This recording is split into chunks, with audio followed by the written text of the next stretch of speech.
Silakan.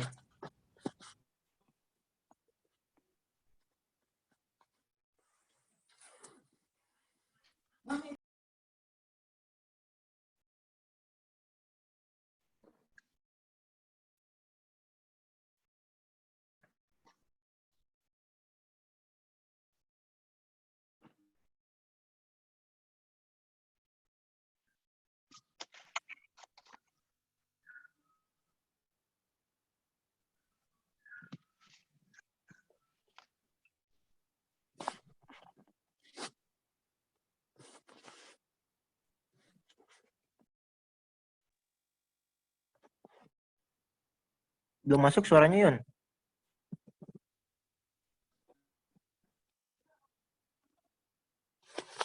Nggak ada suaranya.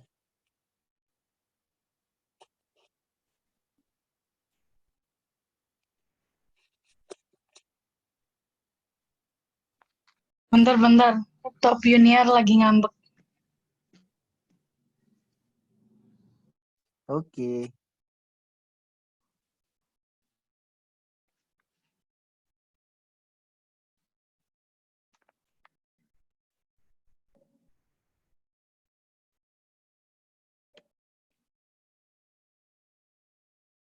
Halo, udah masuk belum suaraku? Udah. Kita mulai ya. Bismillahirrahmanirrahim. Assalamualaikum warahmatullahi wabarakatuh. Selamat pagi teman-teman.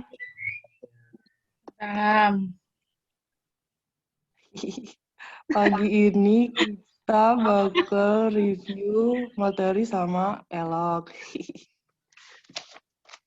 Nah, sebelum review kita berdoa dulu. Berdoa mulai.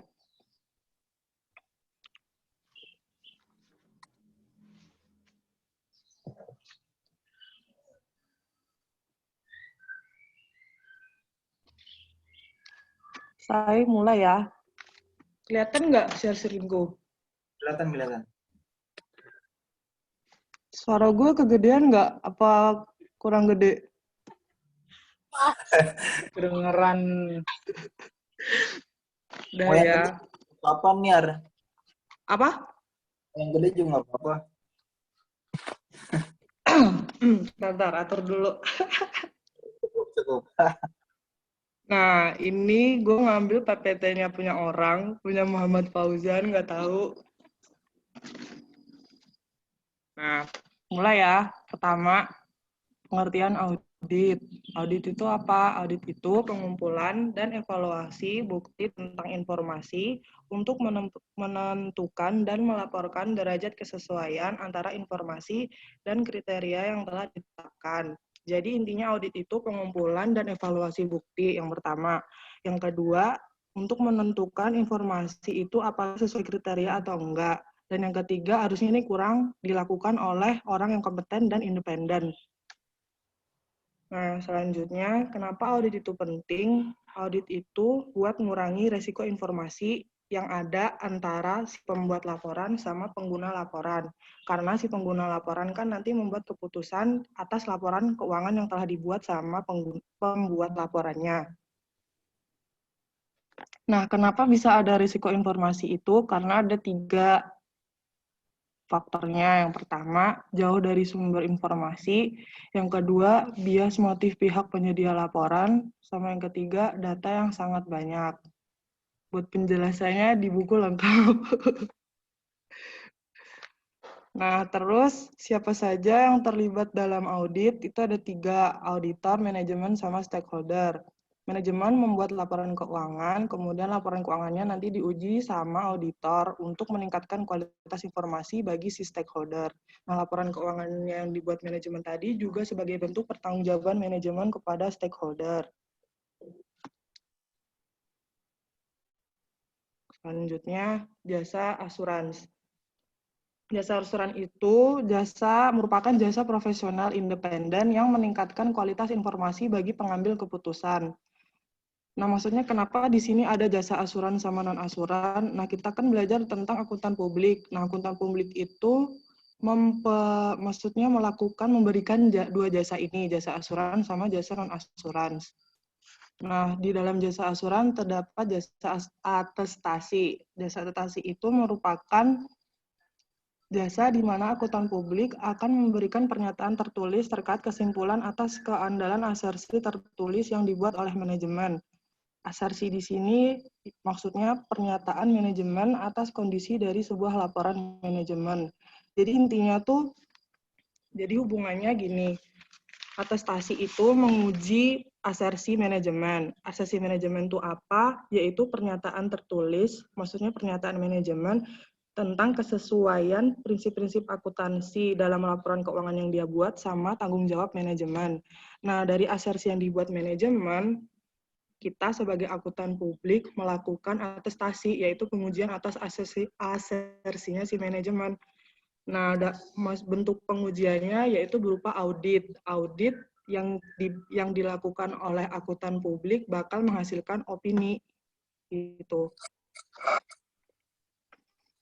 Nah, di sini kan di gambar ini jasa asuran terdiri dari jasa atestasi. Nah, jasa atestasi itu ada dibagi 5 lagi, audit, review, pengendalian internal atas laporan keuangan, jasa atestasi mengenai teknologi informasi, dan jasa atestasi lainnya. Sebenarnya kalau buat audit sama review tuh sama, cuma cangkupan keyakinan, pemberian keyakinan atas kewajaran laporan keuangannya itu lebih gede audit daripada review. Terus buat jasa non-asuransi akuntan publik tuh ada konsultasi manajemen lainnya, jasa pajak, sama jasa akuntansi dan pembukuan. Ada yang mau didiskusiin dulu nggak? Apa lanjut? Yun, bentar. Asersi tadi gimana ya? Aku lewat. Asersi itu tuh pernyataan manajemen tentang kesesuaian laporan keuangannya dia dengan prinsip-prinsip standar gitu sama tanggung jawabnya manajemen. Maksudnya pernyataan tertulis manajemen kalau dia tuh telah membuat laporan yang sesuai sama bentuk tanggung jawabnya manajemen tuh apa aja. Itu asersi. Terus masuk gak sih? Oke. Thank you, Yun. Gue jelasinnya maksudnya belibet gak? Apa kurang jelas? Jelas, Jin. Jelas. Kalau nggak jelas bilang aja ya. Maaf gue Jelas. emang rada Internet gue yang kurang. Lanjut ya. Nah, sekarang jenis audit. Audit ada 3, audit operasional, ketaatan, sama audit laporan keuangan. Audit operasional itu evaluasi atas aspek ekonomi, efektivitas, efisiensi dari proses operasi perusahaan. Yang kedua, audit ketaatan. Evaluasi atas ketaatan perusahaan atas peraturan yang ditetapkan oleh pihak terkait. Kalau audit laporan keuangan, berarti evaluasi laporan penyajian laporan keuangannya. Nah, contoh dari audit operasional, maksudnya gini, kata kunci dari audit operasional itu ada di aspek penilaian aspek ekonomi, efektivitas, dan efisiensi. Contohnya misal operasi perusahaan, berarti kriteria auditnya apa? SOP. Kalau audit ketaatan, misal subjeknya ketaatan pajak, berarti dokumennya kan SPT. Kriteria standarnya berarti Undang-Undang Perpajakan. Nah, kalau buat laporan keuangan, berarti kan subjeknya laporan keuangan. Nanti kriteria penilaiannya dilihat dari SAK.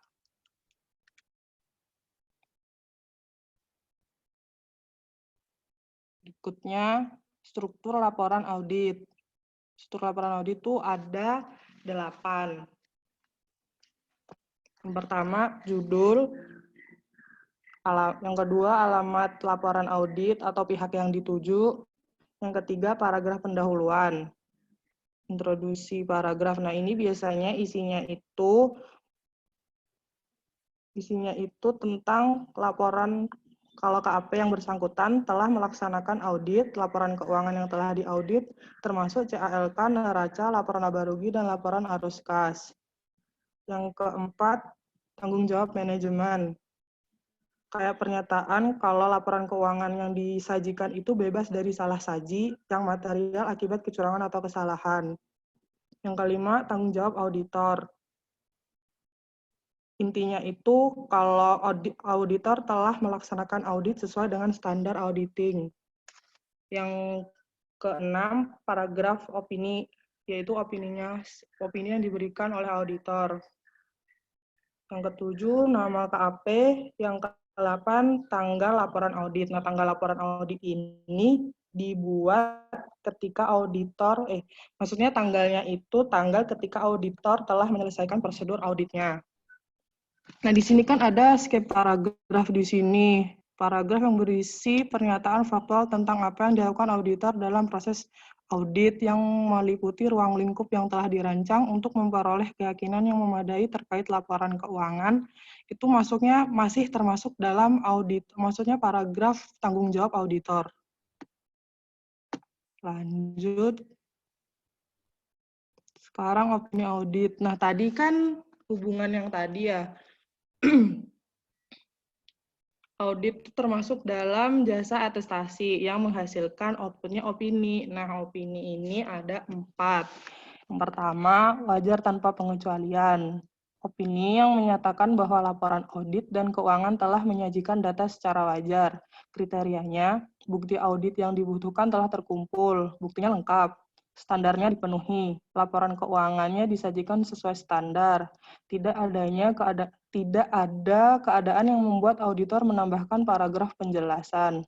Contoh narasinya, berdasarkan hasil pemeriksaan menurut opini kami, bla bla bla bla, LK konsolidasi yang terlampir menyajikan secara wajar dan semua hal yang material posisi keuangan PT XXX sesuai dengan standar akuntansi keuangan di Indonesia. Yang kedua, wajar dengan pengecualian. Opini yang menyatakan bahwa laporan audit dan keuangan telah menyajikan data secara wajar, namun dalam hal semua yang material terdapat suatu penyimpangan. Nah, kriterianya apa? Bukti audit yang dibutuhkan tidak mencukupi, terdapat penyimpangan dalam penerapan prinsip. Nah, contoh narasinya ini bisa digarisbawahi yang merah sama sebenarnya, cuma yang beda ada dalam semua hal yang material kecuali pos akun aset tetap. Nah, kalau dalam wajar dengan pengecualian itu dia ada salah saji material tapi cuma kayak di satu akun. Nah, kalau yang udah salah saji material di semua secara keseluruhan, dia nanti masuknya yang tidak wajar. Lanjut. Yang ketiga, ini wajar tanpa, ini lanjutan yang tadi sebenarnya. Wajar tanpa pengecualian dengan paragraf penjelas atau modifikasi kata-kata. Nah, tadi yang ini tuh kalau 4 kriteria ini terpenuhi, tapi auditor tuh merasa perlu menambahkan paragraf. Nah, kenapa perlu nambahin paragraf tuh kriterianya ini? Kurang konsistennya auditi dalam menerapkan standar akuntansi, belum adanya aturan yang jelas sehingga terjadi penyimpangan dari standar akuntansi.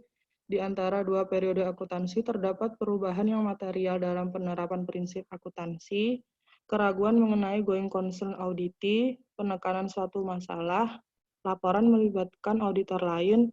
Yang ketujuh, data keuangan yang diharuskan dibuat tidak ada. Nah, kalau keempat tadi terpenuhi tapi ada kriteria ini juga, nanti dia opininya wajar tanpa pengecualian dengan paragraf penjelas atau modifikasi kata-kata. Opini yang ketiga, disclaimer, tidak memberikan pendapat. Opini ini muncul saat auditor merasa bahwa ruang lingkup pemeriksaannya dibatasi, sehingga auditor tidak melaksanakan pemeriksaan sesuai dengan standar audit yang ditetapkan. Kriterianya itu ada pembatasan ruang lingkup yang dinilai terlalu membatasi. Yang kedua, auditor meragukan independensi baik dalam penampilan maupun fakta. Nah, contoh narasinya kayak gini, tidak menyatakan pendapat atas laporan keuangan konsolidasi yang terlampir dalam semua hal yang material. Sebenarnya paragraf opini itu sama, cuma beda di kalimatnya aja. Terus yang keempat, tidak wajar. Opini yang muncul ketika laporan keuangan yang diterima secara keseluruhan tidak menjadikan menjadikan posisi keuangan hasil usaha. Oh, maksud sini. Tidak wajar tuh intinya, ya bukti yang dikumpulkan tidak mencukupi. Yang kedua, penyimpangan dalam penerapan prinsip pada sebagian besar ataupun keseluruhan yang material. Nah, kayak misal dia tuh salah saji yang material tapi di salah satu akun aja. Maksud salah. Dia tuh salah saji yang material hampir di semua akun.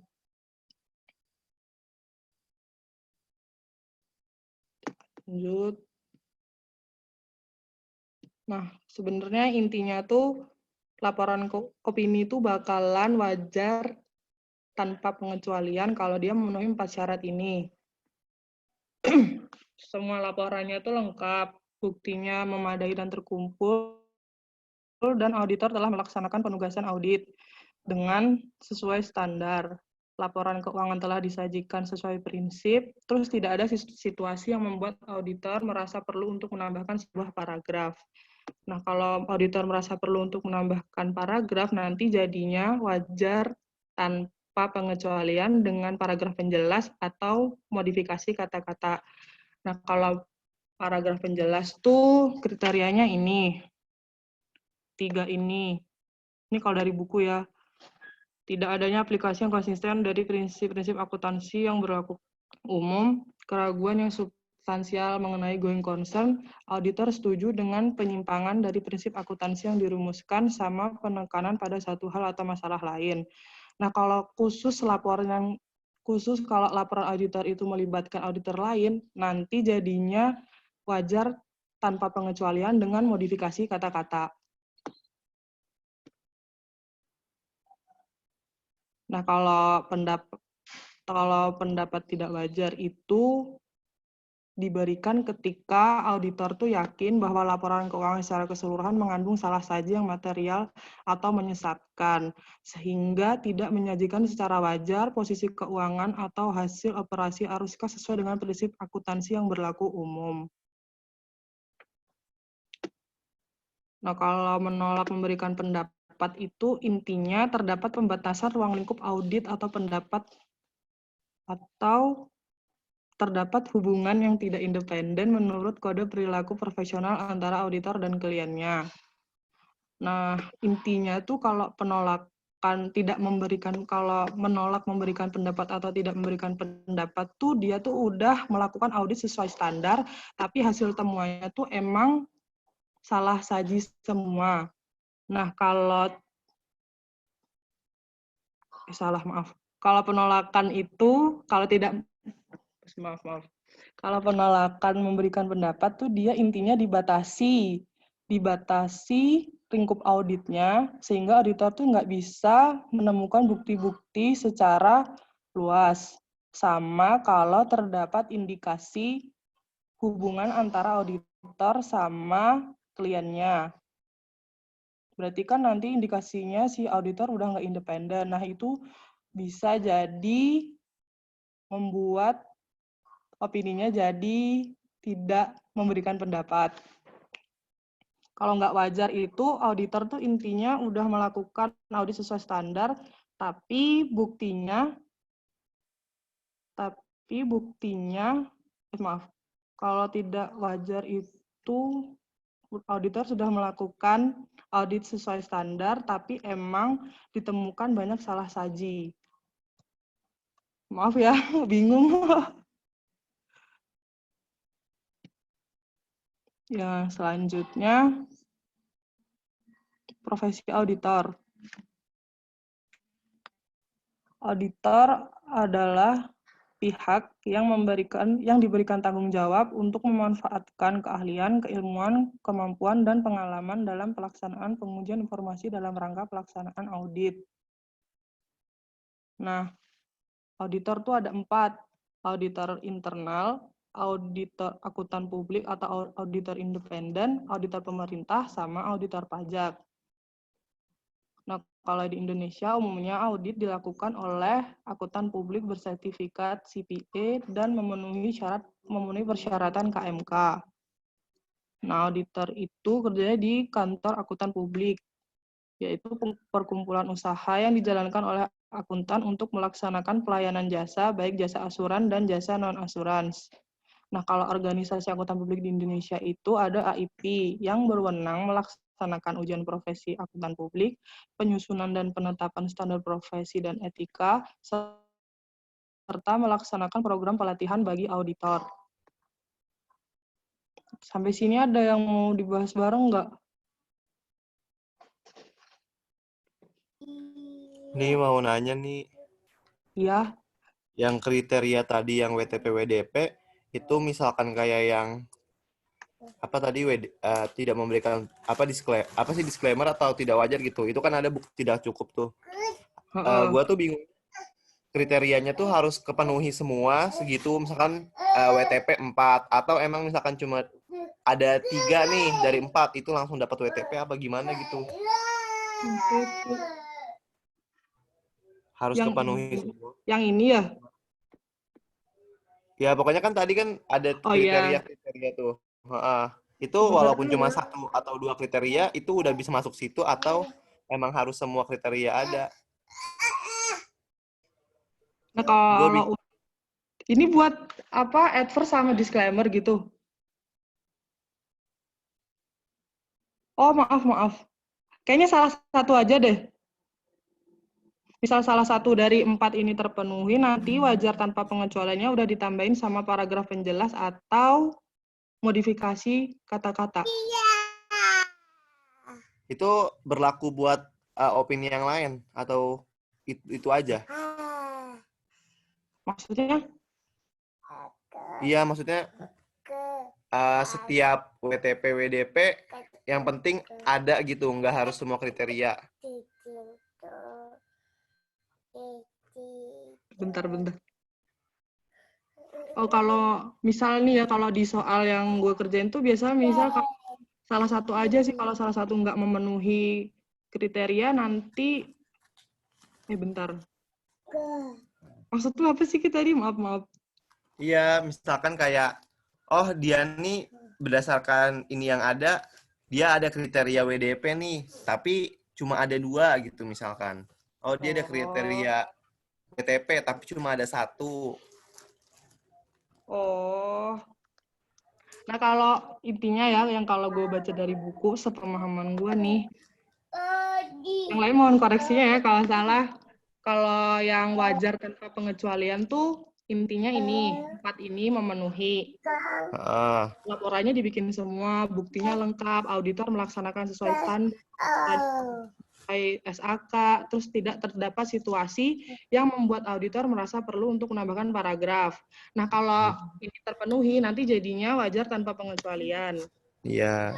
Kalau misal tadi kan merasa tidak perlu menambah paragraf. Nah, kalau auditor merasa perlu menambah paragraf tentang 4E5 ini, salah satunya aja, nanti jadinya udah wajar tanpa pengecualian, paragraf penjelas atau modifikasi kata-kata.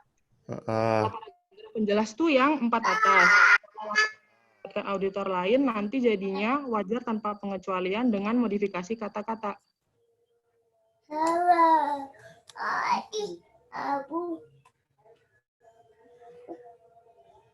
Gimana, Ki? Iya. Tapi gue masih bingung kalau misalkan dia disclaimer sih, soalnya kan kayak yang kita PR tuh kan ada bukti minimal kan yang pakai rumus PDR tuh. Nah, gue tuh sebenarnya pertemuan 3 kemarin pengen nanya kan, Pak, misalkan dari sini aja buktinya udah nggak cukup, itu mereka langsung ngasih ini apa enggak yang bapaknya kayak gue keduluan mulu tiap nanya, jadi kayak malas nanya, udahlah nggak usah nanya. Itu bukan materi nanti ya, materi hari Kamis ya? Yang bukti. Nah, kalau di PPT-nya Pak siapa gitu, itu tuh udah masuk materi pertemuan. Itu materi pertemuan 3 nih. Yang gue kan soalnya yang ada rumusnya kalau baca ya? Bukan pakai PPT Bapak dosen kita, bingung gue. Yang ada rumusnya ya? Iya. Nah, gue belum itu. Iya sih, gue tahu-tahu itu. Paham maksudnya. Soalnya kan bapaknya belum bahas itu kan? Iya. Nah, kalau yang dari gue pahami ya, kalau misalnya ya salah sajinya tuh material di salah satu akun, nanti jadinya wajar dengan pengecualian. Kalau salah saji material di semua akun secara keseluruhan, dia nantinya tidak wajar. Terus kalau misalnya, misal pun apa namanya, kalau misal pun dia itu apa sih tadi, tidak, kalau tidak memberikan pendapat tuh intinya tuh si auditornya dibatasi sama independensi auditornya diragukan karena ada indikasi hubungan antara auditor sama klien. Gitu aja Ki yang gue pahami. Intinya ya Oke, kalau oke. dari buku gitu. Soalnya kalau nanti secara keseluruhan itu materialitasnya gede, nanti bakal jadinya WDP kayaknya ya. Soalnya nanti ada rumusnya kayaknya. Oke, makasih Yun. Yuk, Iya. sama-sama. Ada yang mau itu lagi nggak? Koreksi? Nggak ada. Nah, kalau udah, yang selanjutnya bakal dilanjutin sama Elo.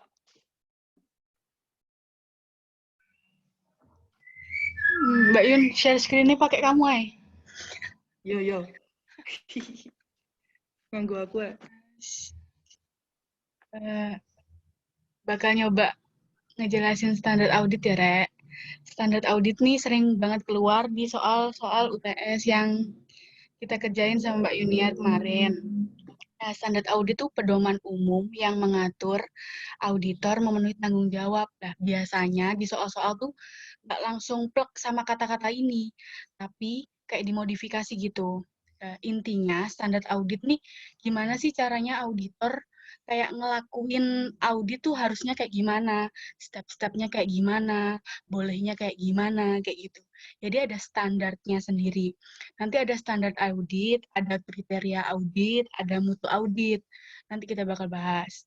Terus standar audit ini kalau misalnya ini itu dari buku Arens. Jadi ada standar umum, standar pekerjaan, lapangan, sama pelaporan. Kalau di suplemen yang baru, kita nggak pakai ini. Kita pakai yang, apa Mbak Yun, yang 100-100 kayak gitu loh. Ada nanti. Tapi ini berdasarkan buku Arens. Nah, bapaknya tuh kayaknya cenderung buku Arens. Jadi kita belajarnya ini aja dulu. Terus, kalau tujuan dibentuknya standar itu buat apa? Tujuannya yang pertama, menetapkan prinsip dasar dalam pelaksanaan audit. Terus, pengendalian preventif, fraud. Terus, yang ketiga, menilai dan mengarahkan auditor dalam mencapai tujuan audit. Nah, tujuan audit nanti juga sering banget keluar di soal-soal UTS. Kayak gitu. Tujuan audit intinya kayak tadi udah dijelasin sama Mbak Yuniar, kewajaran antara informasi yang digali sama auditor nih, gali informasi, terus habis itu sama buktinya dicocokin, harus wajar, harus bener, kayak gitu. Terus ada yang pernah dengan kata SPAP. SPAP itu standar provisi akuntan publik. SPAP ini terdiri dari standar auditing, atestasi, jasa akuntansi dan review. Jasa akuntansi dan review tadi yang bagian audit tadi. Ada yang audit laporan keuangan, ada yang review laporan keuangan, tadi udah dijelasin sama Yuniar. Terus pengendalian mutu, terus jasa konsultasi ini non anestesi ya. Kan tadi non anestesi, sorry. Atestasi sama jasa assurance, non assurance, tapi ada yang di irisan keduanya. Dan jasa konsultasi ini jasa yang non assurance. Terus pedoman audit, aturan etika. Terus Mbak Yun, next.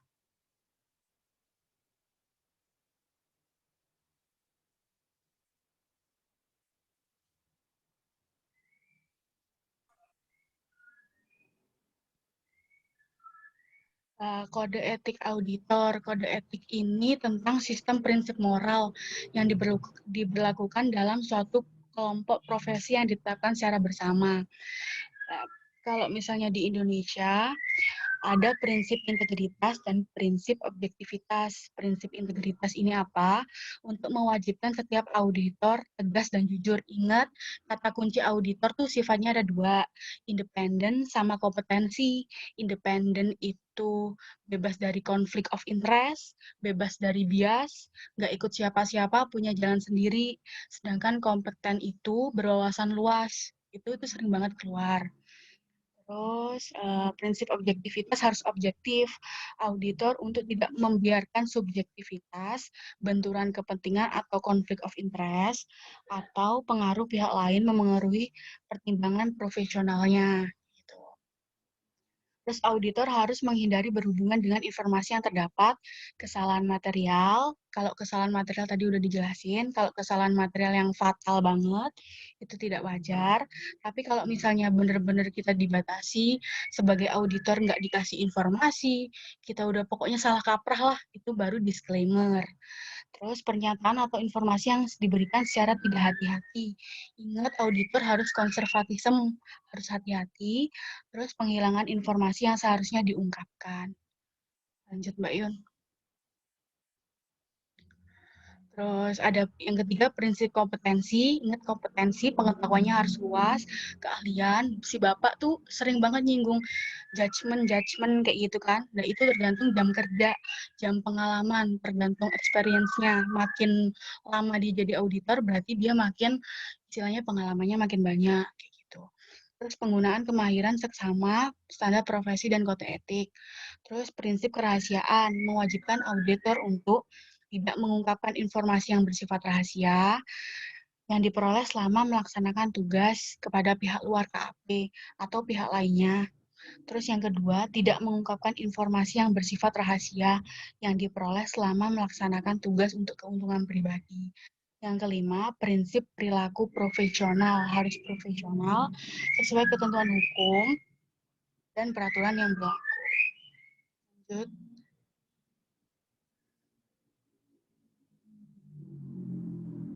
Nah, penting untuk diketahui, sama halnya dalam audit, auditor perlu memiliki sikap yang mirip seperti itu. Sikap ini disebut sikap skeptis. Sikap skeptis adalah tindakan kritis auditor untuk menilai kebenaran bukti, evidence, penyajian, dan penilaian atas informasi atau data yang diterima. Terus lagi, dalam audit, auditor akan menilai sesuatu berdasarkan fakta dan data. Data tadi udah dijelasin sama Mbak Yuniar, fakta itu disebut evidence, buktinya harus kuat, harus dicek, diverifikasi, kayak gitu. Pengalaman dan kemampuan dalam melakukan penilaian atau judgment. Bentuk penilaian demikian disebut professional judgment.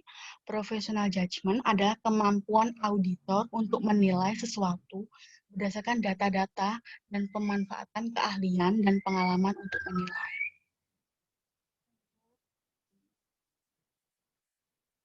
Dalam audit, independensi merupakan sifat pertama yang harus dipenuhi dalam melaksanakan tugas. Selain kompetens, independen harus yang pertama. Independen dalam audit dibagi menjadi dua. Independen in fact, auditor memang independen dan memiliki kejujuran serta tidak memihak atau nggak ada konflik of interest dalam mempertimbangkan fakta. Terus independent in approach ini sudut pandang pihak lain. Jadi dia tuh harus di dalam KAP itu kan auditor nggak cuma satu. Auditor tuh ada 1, 2, 3 banyak kan. Nah, dia tuh harus kayak apa ya, harus bisa menunjukkan sifat auditor di depan lawan, kayak di pihak auditor lain. Kayak gitu. Dia harus kayak menjaga tata sikapnya dia. Gitu. Kalau in fact itu berarti faktanya dia sebagai auditor berarti harus kompeten, harus jujur, kayak gitu. Terus selanjutnya asersi. Asersi manajemen ini paling susah ya, Rek. Jadi dicontoh di arrange tuh dikit banget. Dikit, tapi di soal tuh biasanya dimodif. Asersi manajemen ini pernyataan manajemen dibuat untuk menyatakan suatu hal secara implisit. Nah, implisitnya ini tuh biasanya di soal susah. Contohnya kalau di arrange yang bapaknya juga contohin tuh yang kalau nggak salah yang jual beli, kalau jualan buktinya harus cukup kayak gitu yang kemarin. Yang occurrence ini transaksi yang dinyatakan memang ada, berarti buktinya memang ada kan, benar-benar jadi tanggal segitu, berarti dia melakukan penjualan gitu. Completeness ini berarti benar-benar dicatat. Bapaknya kemarin kalau nggak salah contohnya ada sales order,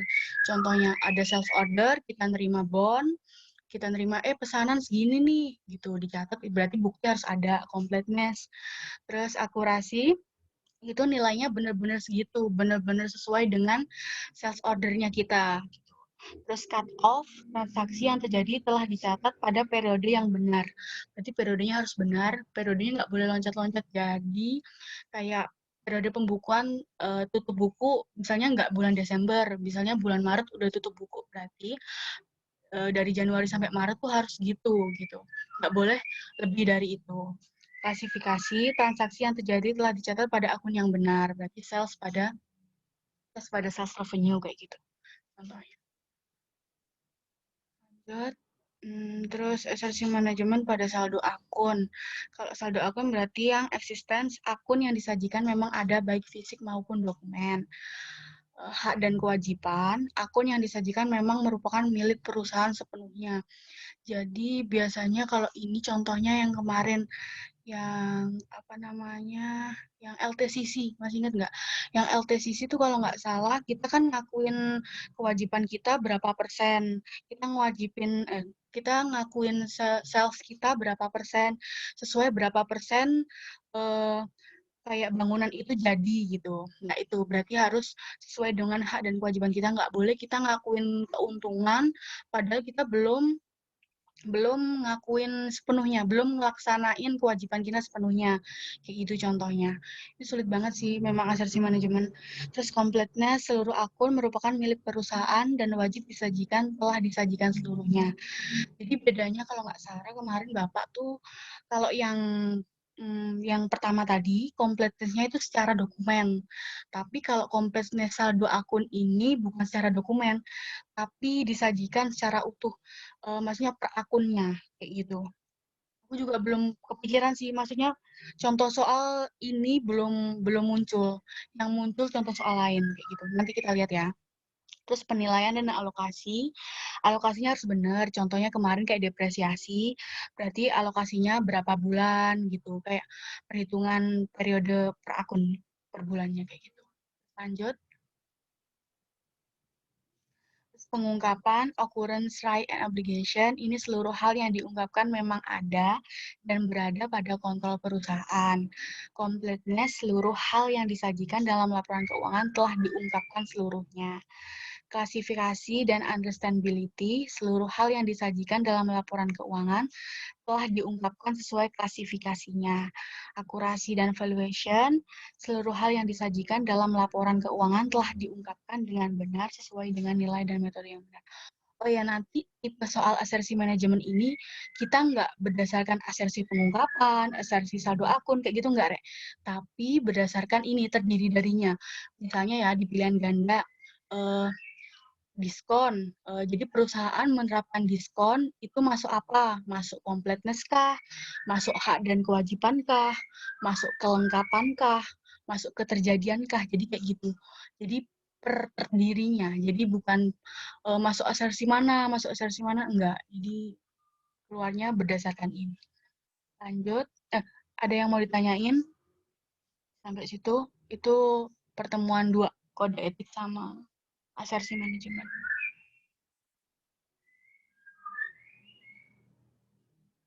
Udah, nggak ada yang tanyain.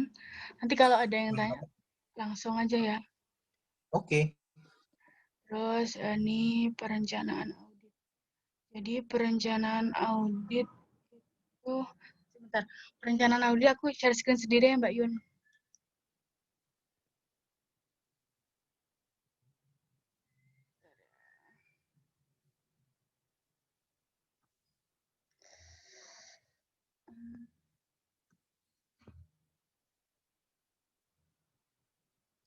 Bentar ya, Rek.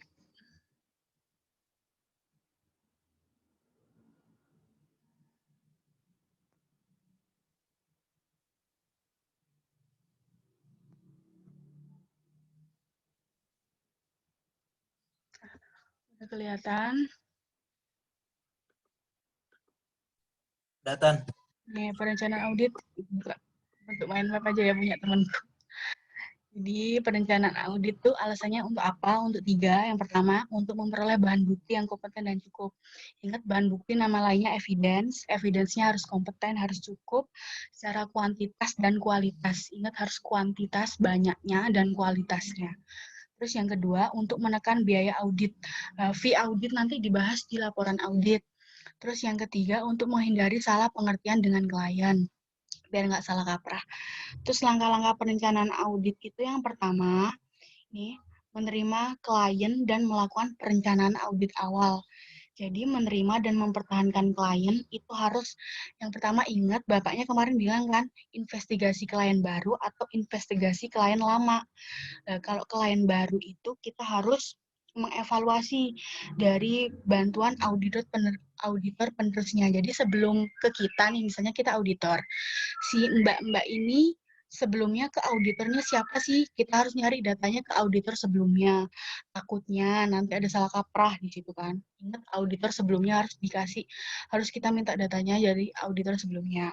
Terus ada yang kedua, kita kalau kliennya misalnya bukan baru, kliennya lanjutan, misalnya udah klien lama, kita langganan, itu alasannya kenapa sih dia kok nggak berhenti sama di audit kita tuh kenapa alasannya, berarti kan ada alasan tertentu, itu juga harus diungkap sama kita biar pihak-pihak yang nge-audit laporan kita nih misalnya nggak curiga, oh jangan-jangan ada konflik of interest nih di antara keduanya, kayak gitu. Biar nggak ada kayak salah kaprah gitu. Terus yang kedua, identifikasi alasan klien untuk penugasan audit. Otomatis kan ada ya alasannya kenapa sih dia nunjuk kita sebagai audit kayak gitu. Tujuan-tujuannya apa. Terus yang ketiga, memahami klien. Klien dan KAP harus punya pemahaman tentang syarat-syarat. Jadi antara klien sama KAP itu harus sefrekuensi lah istilahnya kalau zaman sekarang. Kalau misalnya nggak sefrekuensi berarti mereka kan nggak bakal ngeungkap semuanya kan. Sedangkan audit itu butuh pengungkapan semuanya, nggak boleh ada yang disembunyiin. Kalau ada satu aja yang disembunyiin itu udah masuk ke, kalau nggak salah Mbak Yuniar tadi bilang, masuk ke disclaimer ya nggak. Berarti auditor udah nggak mau udah nggak mau ngasih pendapat, soalnya udah ada yang dibatasi nih buktinya, harus kan bukti dikeluarin semua gitu. Terus mengembangkan strategi audit secara keseluruhan. Nah, secara keseluruhan tuh kayak pemilihan stafnya. Ingat pemilihan staf ada 4 kalau nggak salah ya. Yang pertama 0 sampai 2 tahun tuh masih yang junior.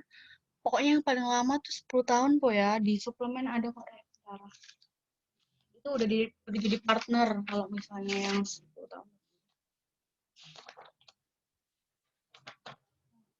Nah, jadi asisten staff itu 0 sampai 2 tahun, ingat-ingat masih asisten. 2 sampai 5 tahun itu udah masuk auditor senior. Kalau 5 sampai 10 tahun udah masuk manajer. Sedangkan yang paling lama itu udah jadi partner, dia udah berhak diriin sendiri. Terus evaluasi kebutuhan spesialis dari luar. Jadi kita butuh kayak spesialis pajak, kayak Bapaknya kemarin bilang kan butuhnya spesialis pajak. Terus yang kedua, memahami bisnis dan industri klien. Ini sih logika aja ya, kayak internal eksternalnya. Jadi misalnya klien kita berdiri di bisnis makanan, berarti berdiri di bisnis konstruksi kayak gitu-gitu. Kita harus paham, terus ada operasi dan proses bisnisnya, kita harus paham, terus manajemen dan tata kelola. Kode etik auditor menelaah setiap perubahan dan pengecualian yang ada. Notulen rapat berguna mengetahui peristiwa yang mempengaruhi laporan keuangan. Terus tujuan strateginya, rehabilitas pelaporan keuangan, efektivitas dan efisiensi operasi. Ingat kalau efektivitas dan efisiensi itu masuk golongan yang auditor operasional. Yang tadi yang dijelasin Mbak Yunar, kalau misalnya auditor yang ketaatan, regulasi itu masuk yang ketaatan, sedangkan auditor yang laporan keuangan, auditor laporan keuangan. Gitu. Pengukuran dan kinerja meliputi analisis rasio, dan tolak ukur terhadap pesaing utama. Terus yang ketiga, menilai risiko bisnis klien. Kalau tadi kan paham kita bisnis industri klien itu di bidang apa. Sekarang risikonya bisnis klien nih apa aja. Yang pertama, contoh risiko salah saji material pada laporan keuangan. Itu nggak bisa dipungkiri ya. Jadi semua bisnis klien tuh biasanya ada salah saji material. Ingat salah saji ada 2, salah saji material, sangat material, dan salah saji tidak material gitu. Kalau sangat material tadi maksudnya salah tidak wajar. Terus pertimbangan penilaian auditor atas risiko bisnis. Contohnya industri yang digeluti klien, risikonya, keefektifannya gitu. Resiko salah saji material dalam laporan keuangan bertujuan untuk melihat kerentanan laporan keuangan terhadap salah saji. Terus analisis pendahuluan ini kata kuncinya yang perlu kalian hafal itu dia ngebandingin. Jadi rasio, bapaknya kemarin bilang rasio-rasio laporan keuangan nih kayak manajemen keuangan itu. Jadi kita ngeanalisis pendahuluannya. Dia berapa persen sih tingkat pengembaliannya, dia berapa persen sih current rasionya, debt equity rasionya berapa kayak gitu. Contoh-contohnya kayak gitu. Terus pokoknya dia membandingkan ya, Rek. Membandingkan laporan keuangan. Terus 5 jenis prosedur analitis, ada data industri, ada periode sebelumnya, kita pakai periode sebelumnya. Kalau data industri kita pakai PIR, rata-rata industri.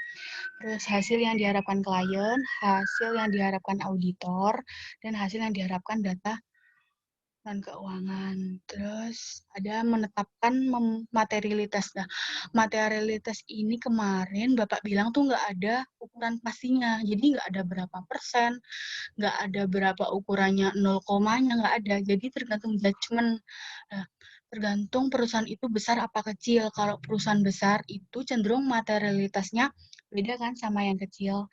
Kayak gitu. Jadi kemarin tuh aku masihin ke Bapak, nggak ada. Si Bapak nih juga belum tahu pasti ukuran berapa sih materialitas dikatakan tidak material, materialitas dikatakan sangat material tuh nggak ada ukurannya. Tapi yang bisa kalian pegang tergantung perusahaannya. Jadi kalau misalnya perusahaan konstruksi yang besar, kayak itu materialitasnya otomatis kan 5% di perusahaan konstruksi kan kecil ya, dibandingkan dengan 5% di perusahaan garment contohnya, kayak gitu. Jadi kayak gitu yang bisa dipastiin dari materialitas. Gitu. Kemarin Bapak bilangnya gitu. Tapi kita belum sampai bukti. Kalau bukti besok ini kita. Terus memahami pengendalian internal dan menilai risiko pengendalian. Ini kalau nggak salah pengendalian internal yang efektif dapat mengurangi bukti audit yang direncanakan dalam audit. Ini kita masuk chapter 10, jadi kita belum. Terus mengumpulkan informasi untuk menilai resiko juga belum. Kita masuk chapter 11. Jadi kita chapternya yang kemarin sampai pertemuan 3 itu sampai yang chapter 9 kalau nggak salah yang resiko. Itu terus lanjut yang materialitas. Ini resiko belum ya? Materialitas itu apa? Materialitas itu kan kemarin yang sampai kadar mana sih? Sampai mana sih sifat perubahan suatu laporan keuangan bisa mempengaruhi keputusan manajemen kayak gitu materialitas itu. Kayak jumlah salah saji sampai berapa sih? Sampai berapa gitu. Bisa ngerubah keputusan manajemen dari awalnya aku mau investasi di sini. Terus habis itu berubah gara-gara ternyata investasi di perusahaan A merugikan kita kayak gitu. Sampai kadar mana dia berubah keputusannya kayak gitu. Tapi kadarnya belum pasti ini. Bapaknya bilang kemarin tergantung judgement juga. Aku juga bingung. Terus langkah-langkah penerapan materialitas, penetapan materialitas untuk laporan. Bentar. Besarin, Pak.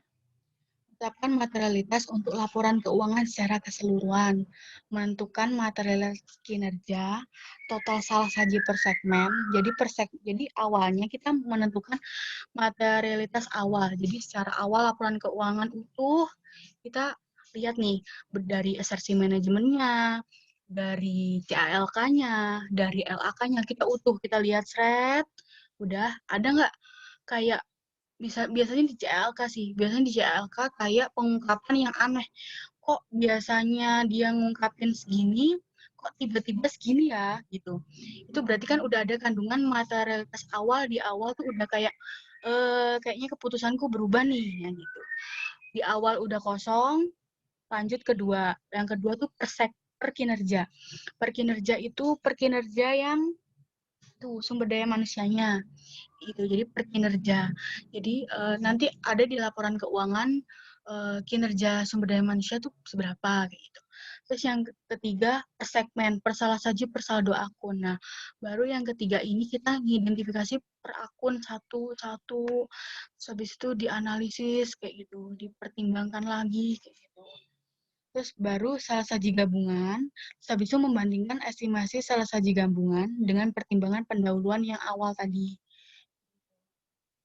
Faktor-faktor yang mempengaruhi materialitas bersifat absolut, tolak ukur dalam mengevaluasi materialitas, dan faktor kualitatif dan kuantitatif. Nah, ini keterangan lanjutnya. Pertimbangan pendahuluan. Jadi pertimbangan pendahuluan keputusan auditor untuk menentukan jumlah salah saji gabungan dalam laporan keuangan. Pertimbangan yang direvisi, perubahan atas pertimbangan pendahuluan yang terjadi selama pelaksanaan audit. Jadi selama pelaksanaan audit itu pasti kan ada perubahan-perubahan, ada pertimbangan-pertimbangan yang dahulu kita netapin nih, seumpama materialitas awal aku netapin 5%, tiba-tiba di pas proses ada perubahan. Soalnya kita baru tahu kalau misalnya ternyata nih perusahaan yang kita mau audit nih ternyata income-nya besar loh, nggak sesuai sama income yang awal, ada revisi, ternyata ada koreksi income kayak gitu. Nah, itu bisa merubah. Terus definisi materialitas kinerja. Jumlah yang ditetapkan auditor pada angka yang lebih kecil dari materialitas untuk laporan keuangan secara keseluruhan. Terus kesulitan utama dalam alokasi materialitas pos neraca, yaitu subjektivitas auditor. Jadi yang paling susah itu memang subjektivitas auditor. Soalnya kan per orang itu beda-beda ya judgment-nya. Kayak gitu, alokasi pertimbangan pendahuluan itu berdasarkan evidence bukti-bukti tadi kita di awal dikumpulin jadi satu, baru kita alokasi ini per akun receivable, akun cash kayak gitu. Kalau misalnya diterangin kayak gini masih ngambang sih, Rek. Tapi nanti kalau misalnya udah ngitung, udah masuk per akun, insya Allah paham kok. Terus salah saji yang mungkin pertimbangan manajemen dan auditor tentang estimasi saldo akun. Jadi per saldo akun itu ada salah saji berdasarkan sampel atau populasi. Terus proyeksi langsung estimasi salah saji itu ada rumusnya. Salah saji bersih per total sampel dikali total populasi yang tercatat. Ini Bapak nggak nyinggung sih kecurangan versus kesalahan tidak disengaja. Kalau kecurangan kan fraud, jumlah yang melibatkan kecurangan dianggap lebih penting. Oh ya, kalau misalnya fraud sama nggak sengaja itu pasti menang fraud ya. Soalnya kalau Bapak kemarin bilang, kamu nemuin fraud satu aja itu udah kayak, berarti banyak fraud di laporan-laporan lain gitu. Kayak kemarin kan contohnya gunung es. Fraudnya kelihatan nih, pucuknya nih kelihatan. Berarti dasar-dasarnya nih banyak yang salah nih gitu. Terus salah saji kecil bisa jadi material. Salah saji kecil nih bisa saja material tergantung perusahaannya. Terus salah saji tidak material menjadi material dapat terjadi jika mempengaruhi tren laba. Itu sih pertemuan 3 itu aja. Materialitas sama langkah-langkah perencanaan audit. Ada yang mau ditanyain?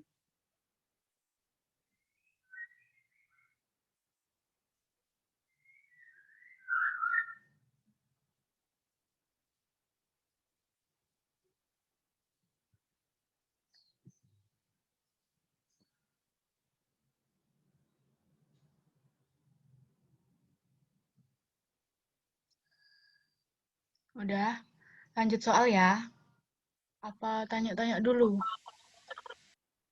Soal aja kayaknya biar lebih jelas. Oke, Bingung.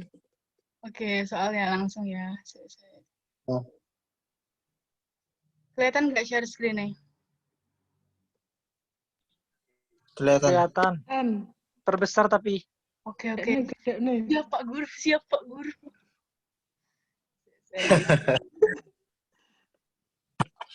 Ini kita, oh ya, mohon maaf sebelumnya, tapi ini berdasarkan jawabanku sama Mbak Yuniar ya, jadi takutnya nanti semisal ada yang, aku pernah baca ini nih, nggak apa bilang aja, Re, ini belajar bersama. Ini aku ambil dari 2019 tahun lalu pas. Nah ini, Mbak Yun, siapa dulu cuy? Awak mau lanjut no. Oke. Yang pertama ya, ingat definisi audit menurut Arens menggambarkan sifat dasar dan pekerjaan audit sebagai berikut kecuali yang A. Dalam melaksanakan audit, auditor evaluasi informasi. Ingat kata kuncinya ada evaluasi informasi, dapat diverifikasi, dan kriteria yang ditetapkan. A benar ya berarti. Ada 3 kata kunci di situ. Yang B, auditor mengumpulkan dan mengevaluasi bukti. Ada informasi untuk menentukan kesesuaian, ada ya, tadi ada kesesuaian dengan kriteria yang ditetapkan. Tadi kalau nggak salah ada derajat kesesuaian. Nah, berarti udah ada 3 kata kunci juga di sini, yang B berarti benar. Yang C, auditor harus kompeten dan independen dalam evaluasi bukti dan menarik simpulan audit. Kompeten dan independen benar, harus ada di auditor, evaluasi bukti benar, menarik simpulan audit benar. Berarti simpulan audit nanti kan dihasilkan laporan temuan kalau nggak salah. Nah, yang D ini salahnya di langkah terakhir proses audit benar, nyiapkan laporan, tapi tujuannya bukan untuk mengkomunikasikan laporan keuangan perusahaan ke para pengguna, tapi hasilnya itu nanti hasil laporan temuan audit yang akan dikomunikasikan ke pihak perusahaan, bukan ke para pengguna. Kalau para pengguna, istilahnya para pengguna tuh luas. Bisa juga ke, bukan manajemen, ke kreditur, ke debitur, kayak gitu-gitu. Itu yang bikin salah kalau menurutku sama Mbak Yunia. Gimana? Ada tanggapan? Setuju. Yuk. Nomor 2, jenis audit. Selain audit. Tes. Nama saya? Enggak, putus-putus. Ternyata jaringanku. Jenis audit selain audit atas laporan keuangan adalah audit operasional. Ingat audit operasional kata kuncinya ada di B, efektivitas dan efisiensi gitu. Kalau yang A, audit atas laporan keuangan, ingat berarti audit apa maksudnya? Audit lab Q kan?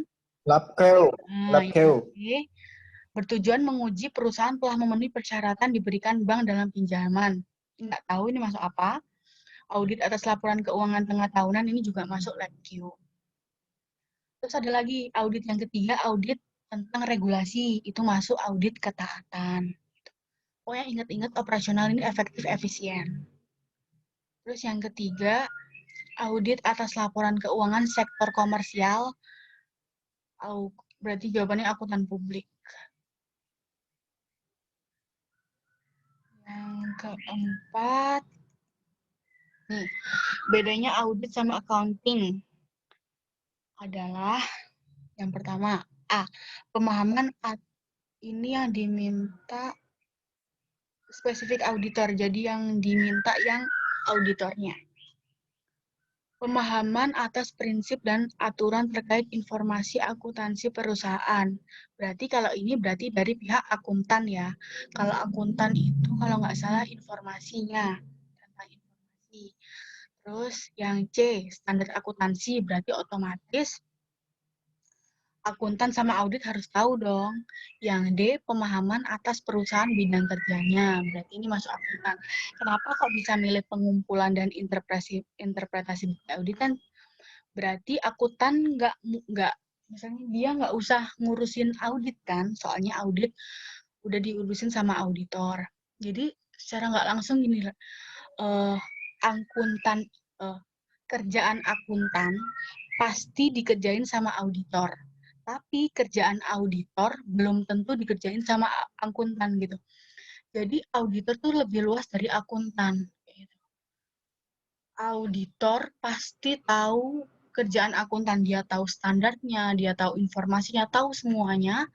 Tapi akuntan belum tentu tahu nih tentang standar-standar audit, belum tahu nih tentang bukti-bukti audit kayak gitu. Secara nggak langsung itu. Terus yang sering keluar juga ini. Kalau auditor itu dia identifikasinya dari akhir, dari laporan keuangan ke jurnal, ke saldo. Tapi kalau misalnya akuntan dari bukti, dari saldo ke laporan keuangan. Itu yang sering keluar sih. Yang nomor 5, Manakah dari berikut ini yang bukan merupakan elemen pengendalian mutu? Oh, elemen pengendalian mutu ini ada di buku Arens. Yang bukan itu pengendalian internal. Pengendalian mutu. Oh, di buku Arens, sebentar. Coba aku search ya. Pengendalian mutu.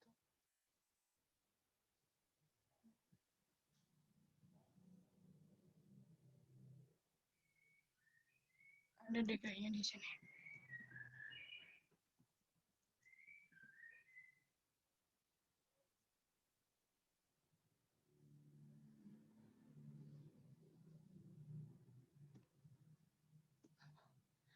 Pokoknya di buku Arens ya, Re.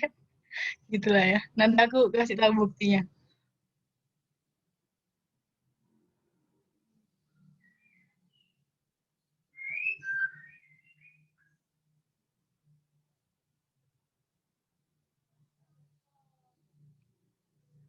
Terus yang keenam, pernyataan berikut ini yang menjelaskan dengan tepat arti standar audit. Nah, standar audit ini, kalau di buku Arens,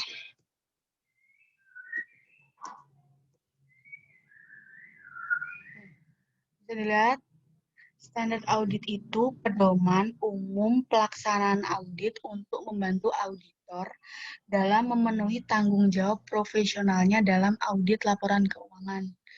Jadi pedoman umum cara-caranya how to do, how to start kayak gitu. How to do biar memenuhi tanggung jawab profesionalnya. Terus di sini itu kata-katanya ambigu semua. Yang A, tindakan-tindakan yang harus dilakukan auditor. Itu kan secara nggak langsung bener ya. Terus ukuran mutu, bukan. Ukuran mutu ada sendiri. Yang D, tujuan audit umum yang ditentukan saat penugasan audit. Itu bukan, itu tujuan. Yang C ini yang bikin kita yakin, jawab C, soalnya ada prosedur yang digunakan dalam mengumpulkan bukti. Jadi kayak untuk mengumpulkan bukti yang mendukung laporan keuangan. Itu. Menurut kalian gimana? A atau C? Apa sih, C? Prosedur kan, mengumpulkan. Jawaban panjang biasanya bener. Iya. Ini sering keluar banget sih standar audit. Jadi di 3 tahun UTS kita selalu keluar. Dan kata-katanya beda-beda semua, jadi bingung. Jadi itu ya. Nomor 6, semoga besok nggak keluar lah kuis. Amin. Terus nomor 7, apabila berdasarkan bukti audit yang dikumpulkan, auditor menyimpulkan telah terjadi salah saji tidak material. Kata kuncinya, tidak material yang tidak pervasif, di mana perusahaan tidak mau melakukan koreksi. Jelas dong, nggak mau ngakuin koreksi soalnya apa? Salah sajinya udah nggak material dan nggak pervasif. Berarti OPT-nya apa? OPT-nya A, tanpa modifikasian atau BTP. Soalnya kan nggak material dan nggak pervasif, nggak merusak, nggak salah kaprah gitu. Kalau WDP pengecualian itu tadi yang material, tapi tidak sangat ya material. Terus Pengecualian itu memberikan pendapat ya? ya yang dengan pengecualian. Kita mikirnya tentang Pervasif tadi apa? apa? Pervasif tuh kayak apa ya? Kalau aku logikanya tuh kayak salah kaprah banget gitu loh, Sel. Saya coba tak lihat di KBBI dulu ya, siapa tahu ada.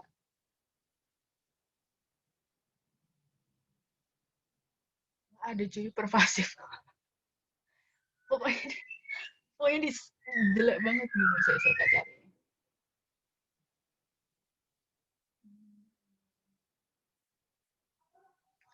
Pervasif itu material pada lebih dari satu laporan keuangan. Jadi sangat material lah istilahnya. Sedangkan ini tidak pervasif. Sedangkan ini tidak pervasif berarti udah kita nggak perlu nambahin apa-apa nih, udah tanpa modifikasian aja gitu. Kalau misalnya tidak material dan pervasif, itu bisa. Tidak material dan pervasif bisa. Berarti kan ingat tadi di itu yang dengan paragraf penjelas, ada kan?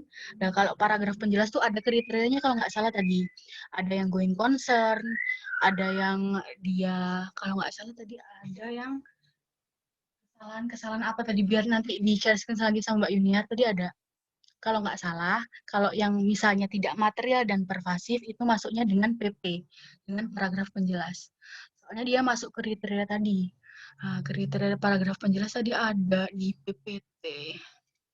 Sebentar, aku coba cari dulu. Nah, kriteria paragraf penjelas itu perlu kalian hafal sih, Re. Soalnya itu sering banget keluar. Tapi yang sering banget keluar yang going concern-nya. Jadi kalau udah ada kata-kata di soal nih going concern, wah udah pasti paragraf penjelas kayak gitu. Bentar. Itu TM berapa deh, Rem? Yang paragraf apa? Yang tadi paragraf ini ya, TM 1 ya? Dia harusnya TM1 yang kita sampai bulat-bulat gitu loh. Nah, ini bisa dilihat nggak? Kelihatan nggak di share screen? Kelihatan. Nah, itu. Nggak ada aplikasi konsisten. Berarti prinsip akuntansinya kalau nggak salah berubah-berubah. Tapi dia ingat prinsip akuntansinya itu bukan yang estimasi ya, Rek. Kalau estimasi itu cakupannya tidak material. Kalau ada perubahan FIFO, LIFO, ingat perubahan FIFO, LIFO, perubahan apa lagi ya? Perubahan FIFO, LIFO, terus perubahan dari konsolidasi, itu masuknya material, masuknya ini. Tapi kalau misalnya yang perubahan estimasi, depresiasi itu ingat-ingat estimasi tidak material ya, Rek. Itu ada di itu suplemen di karamel kita. Nanti dilihat. Terus keraguan substansial mengenai going concern. Ini going concern sering banget keluar di nanti soal UTS banyak. Terus, auditor setuju dengan penyimpangan prinsip akuntansi yang dirumuskan, penekanan pada suatu hal atau masalah lain. Ini contohnya kalau nggak salah di buku Arens itu gini, dia nggak bisa bayar utang, dia bangkrut, dia tutup usaha. Nah, itu. Dia ada masalah-masalah lain tuh di situ. Dan masukin paragraf penjelas kalau nggak salah gitu. Cikgu Yuniar, kalau ada yang salah, koreksi ya. Terus, laporan yang melibatkan auditor lain. Ini yang modifikasi kata-kata. Pokoknya yang 4 ini, kalau misalnya bisa, kalian wajib hafalin ya. Yang going concern nih, yang sering banget keluar. Gitu. Kalau ada going concern, udah wajib kalian jawab dengan paragraf penjelas. Terus nomor 8, seorang akuntan akan menerbitkan pendapat tidak wajar jika yang A, ingat, ruang lingkup dibatasi klien. Ingat kalau dibatasi klien itu berarti langsung disclaimer ya. Udah, auditor udah nggak mau tahu, udah nggak peduli lah dia nggak ngeluarin pendapat kalau dibatasi kayak gitu. Istilahnya kan ruang gerak dia kok dibatasi sih, gitu. Itu langsung kalian disclaimer. Terus yang C, auditor tidak dapat melaksanakan prosedur audit yang mencukupi untuk menyatakan pendapat atas penyajian laporan keuangan secara keseluruhan. Jadi dia nggak cukup untuk menyatakan pendapat. Terus yang D, terdapat ketidakpastian yang besar mengenai masa depan. Ingat kata-kata masa depan perusahaan berarti going concern. Berarti kalau going concern dia maksudnya apa, Rek? WTP dengan paragraf penjelas kan? Itu. Jadi jawabannya B. Soalnya pengecualian atas kewajaran penyajian laporan keuangan sedemikian material, sangat material, sehingga mendapat kecuali untuk tidak dibenarkan. Ada tanggapan?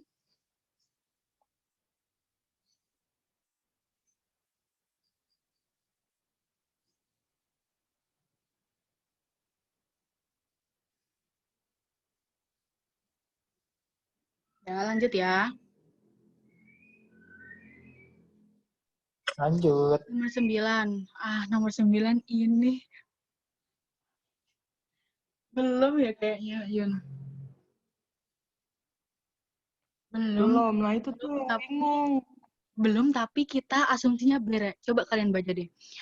KAP harus mendasarkan pelaksanaan tugasnya sesuai kode etik ya. Apabila KAP XYZ awalnya dia kasih jasa konsultasi dulu. Ingat, jasa konsultasi itu bukan jasa assurance. Jasa konsultasi itu jasa non-assurance. Dan merancang sistem pengendalian internal bagi perusahaan. Dan juga yang kedua nih, ternyata awalnya dia diminta jasa konsultasi doang. Terus yang kedua, dia diminta untuk memberikan jasa assurance. Nah, di tahun yang sama. Nah, kalau menurut kita, ini nggak ada sih di buku, tapi menurut kita harusnya nggak boleh nerima jasa assurance, soalnya kayak tumpuk-tumpuk gitu kan, berarti takutnya nanti dia nggak fokus di satu jasa gitu. Kita jawabnya B, menolak penuh penugasan atau menolak sebagian penugasan audit gitu. Antara A sama B, tapi ini kita nggak tahu jawaban pastinya ya, soalnya kita nggak ada dasar. Gitu. Tapi yang panjang jawabannya D. Menurut kalian apa? Menurut kalian apa? Coba. Bingung. Nggak ada ini. Tapi ini masuk bab kita, Rek. Assurance. Tahu aku tapi. Tapi kalau di buku itu ada dijelasin nggak? Nggak ada. Jadi, nggak ada kalau misalnya kamu nerima jasa ini, kamu harus nolak ini, nggak ada. Gitu.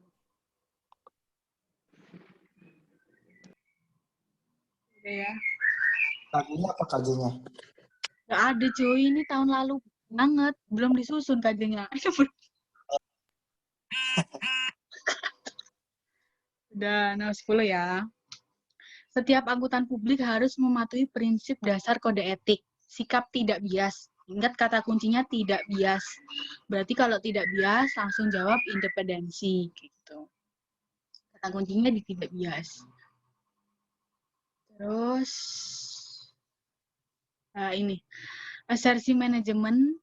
Nah, asersi manajemen tuh soalnya kayak gini. Makanya sulit. Asersi manajemen yang mana di bawah ini yang terkait dengan pengujian atas kebijakan mengenai pemberian diskon pada penjualan. Nah, menurut Mbak Yuniar jawabannya kelengkapan, tapi menurutku jawabannya hak dan kewajiban. Nah, menurut kalian apa? Pemberian diskon pada penjualan. Itu terserah kalian sih. Nggak tahu aku juga di sini. Di buku nggak ada soalnya.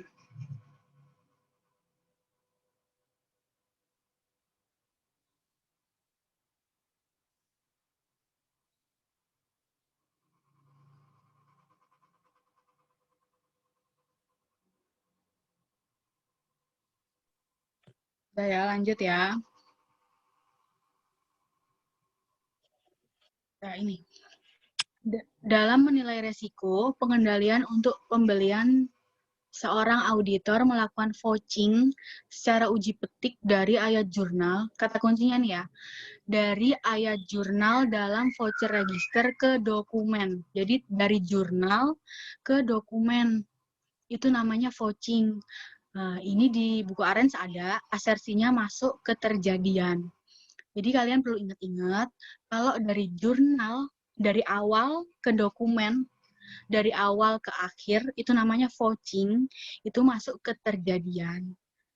Tapi kalau misalnya dari dokumen ke voucher, dari akhir ke awal, itu masuknya tracing namanya. Dia masuk ke kelengkapan.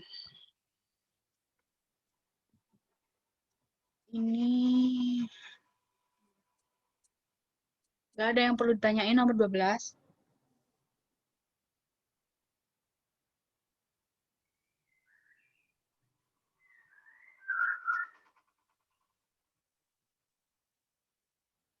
Nah, lanjut UTS selanjutnya ya, sama Mbak Yuniar.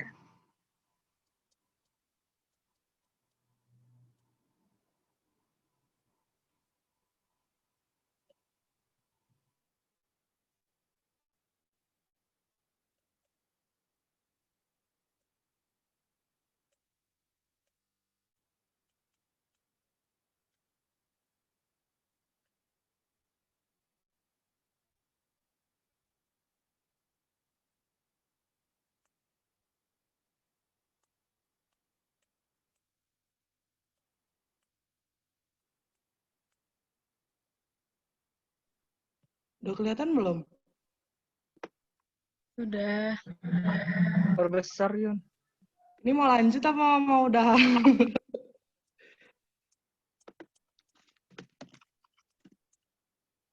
Kelihatan? Nah. Nah, lanjut ya. Nomor 1, definisi auditing menurut Alvin Orange. Nah ya, jawabannya yang B. Auditing adalah intinya pengumpulan dan evaluasi bukti tentang apa? Tentang informasi untuk menentukan apakah informasi sesuai dengan kriteria yang telah ditetapkan dan dilaksanakan oleh orang kompeten dan independen.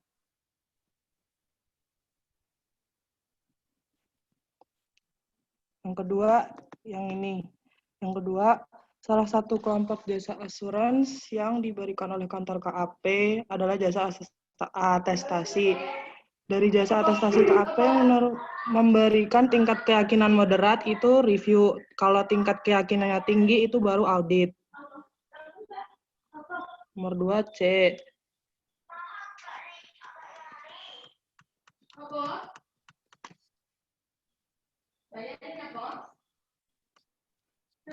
Nomor 3.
Tes. Udah masuk.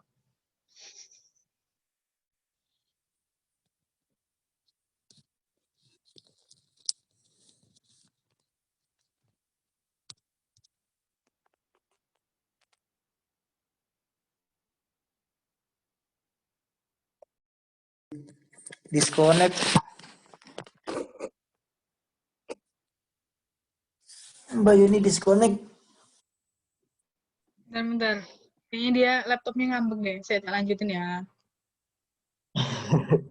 Oke. Ya, Ngambek. Iya, laptopnya ngambek. ngambek mau nangis.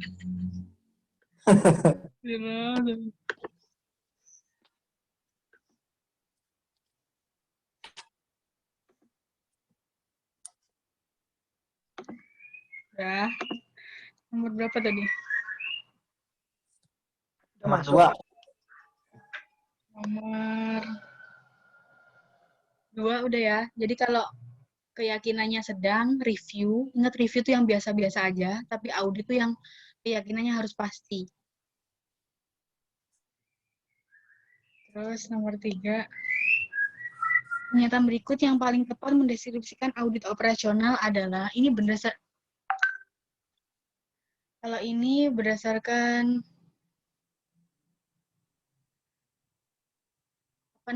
Kompas ya. Jadi PSB tahun lalu ini ada kuncinya kalau ini. Nomor 3, audit operasional berfokus untuk mencari aspek-aspek operasional di mana kebocoran dapat dikurangi dengan memperkenalkan pengendalian yang diperlukan. Kalau ini ada kuncinya di PSB. Nanti aku share Kompas ya. Tadi karena dia. Terus nomor 4. Pernyataan berikut ini yang menjelaskan paling baik arti dari standar audit. Ingat standar audit keluar lagi. Ini jawabannya tadi sama yang kayak 2019. Prosedur yang digunakan dalam mengumpulkan bukti yang mendukung laporan keuangan. Gitu. Nomor 5. Dalam laporan auditor independen yang menyatakan pendapat akuntan publik atas laporan keuangan klien yang dicantumkan sebagai tanggal laporan adalah tanggal B. Penyelesaian semua prosedur audit yang penting di lapangan. Jadi tanggal pelaporan, oh ya, bapaknya tuh sering banget nyinggung tentang laporan. Kita harus hafal apa namanya? Bagian 1, bagian 2, bagian-bagian laporan kayak gitu. Bapaknya sering banget nyinggung. Nah, ini yang dicantumkan sebagai tanggal laporan. Jadi tanggal laporan itu dikatakan selesai, dikatakan auditor nyerahin ke perusahaan itu ketika penyelesaian semua prosedur audit yang penting di lapangan. Gitu. Jadi bukan waktu penyerahannya ya, Rek. Jadi waktu kita udah selesai nih di lapangan, di kantor kita udah selesai ngeditnya misalnya tanggal 10 Desember. Udah selesai, tanggal 11 Desembernya kita ngasih. Nah, kita nyatetnya tuh yang tanggal 10 Desembernya itu.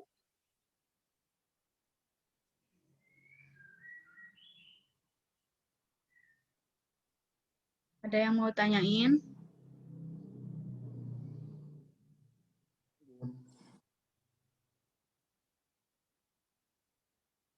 Belum ada. Nomor 6.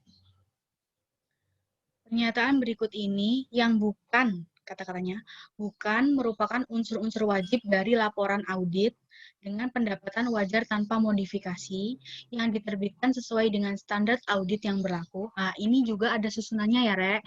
Dilihat di suplemen bisa, di arrange bisa. Ini ada. Dan kata Bapak wajib apalin, soalnya ini mesti keluar. Yang nggak ada itu tanda tangan para partner penugasan. Kalau judul masih ada ya, alamat ada ya, terus pernyataan tanggung jawab pihak manajemen juga ada. Yang nggak ada tanda tangan. Nah ini unsur-unsurnya kalau misalnya besok kuis ya buka buku aja, kalian tandain gitu. Ini pasti insya Allah. Terus nomor 7.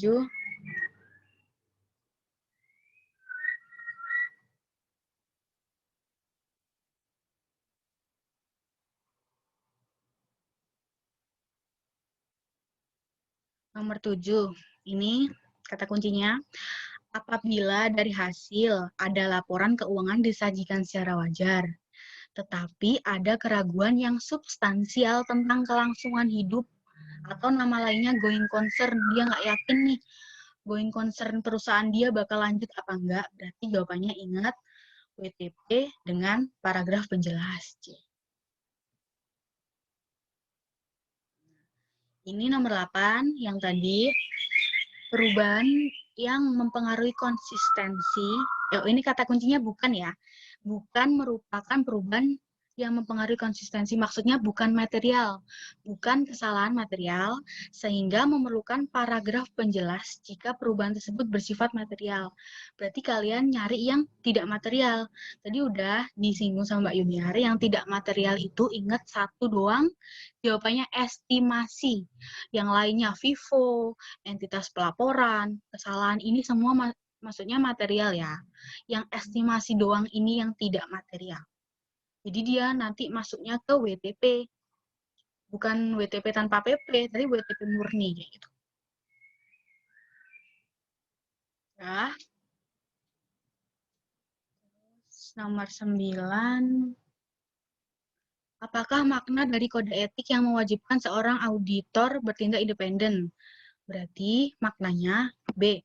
Ingat kata kuncinya tidak boleh bias. Berarti kalau nggak boleh bias berarti masuk independen kan dalam hubungan dengan klien yang sedang diauditnya.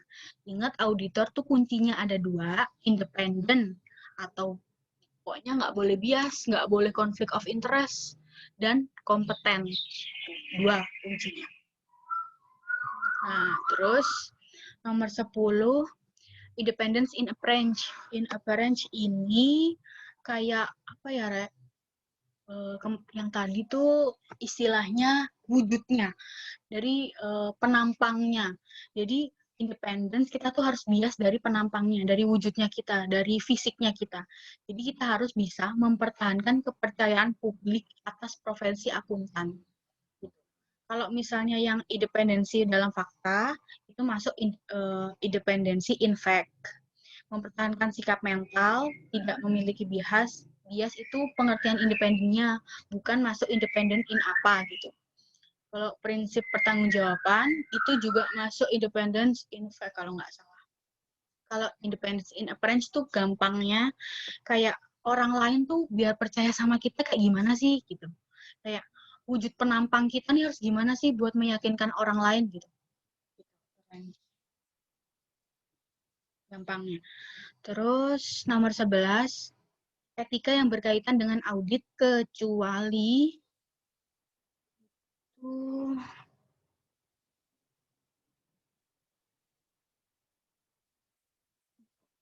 nggak tahu ini kok C ya. Bukannya skeptisisme ya. Tapi dikunci C. Ketentuan etika harusnya kan kompetensi, terus bukti, terus ada pertimbangan. Tapi skeptisisme profesional, tahu nih, dikunci jawabannya ini di PSB. Skeptis nggak sih jawabannya? Ya, harusnya gitu. Paham. Ya, harusnya skeptisisme sih. Ya, berarti A ya, Rek, jawabannya. Soalnya ini ngikut kunci PSB C. Jadi A lah ya. Terus, dalam pelaporan keuangan audit, terdapat 2 laporan. Ada independen dan auditan yang dikasih sama perusahaan. Siapakah yang bertanggung jawab atas laporan-laporan tersebut? B, jawabannya auditor bertanggung jawab atas laporan auditor independen dan manajemen atas laporan keuangan. Ini udah jelas ya. Berarti kalau auditor audit, kalau independen, kalau manajemen ya laporan keuangannya sendiri. Terus nomor 13, berikut ini yang merupakan tujuan dari audit atas laporan keuangan historis. Nah, tadi laporan keuangan historis berarti tujuannya A. Memperoleh keyakinan apakah laporan keuangan bebas dari salah saji material yang berasal dari fraud atau kelalaian. Ini kalau nggak salah ada di buku Arens. Kalau nggak di buku Arens ya di suplemen ada tujuan audit. Gitu. Pokoknya terhindar dari salah saji dan fraud. Terus nomor 14. Kalau misalnya ada yang nggak ngerti atau kecepatan atau beda jawaban, langsung instruksi ya, Rek. Apa sih? Langsung ngelak lah. Terus 14, dalam audit atas laporan keuangan historis, ingat audit atas laporan keuangan historis, berarti ini yang keyakinannya paling tinggi. Tapi kalau yang tadi, yang soal tadi, review atas laporan keuangan historis, itu keyakinannya sedang. Pengujian yang dilakukan oleh auditor adalah menguji asersi manajemen yang terkandung dalam laporan keuangan. Ini di suplemen ada, di Arens juga ada. Terus nomor 15. Berikut ini merupakan kategori-kategori asersi manajemen kecuali yang 3 tadi kan, kelas transaksi, saldonya, dan penyajian pengungkapan. Yang nggak ada pengakuan. Terus saat melakukan pengujian rinci atas penjualan, maka asersi yang kita uji adalah keterjadiannya. Perincian tuh kayaknya masuk ke benar-benar terjadi apa enggak waktu tanggal segitu gitu. Jadi makanya keterjadiannya. Pengujian rinci kayaknya maksud ini ya, maksud asersi ini misalnya tanggal 15 November dia beneran jualan ini enggak sih gitu. Kata kuncinya di pengujian rinci. Nah, pengujian rinci itu harus rinci dan rinci harus sesuai sama keterjadian.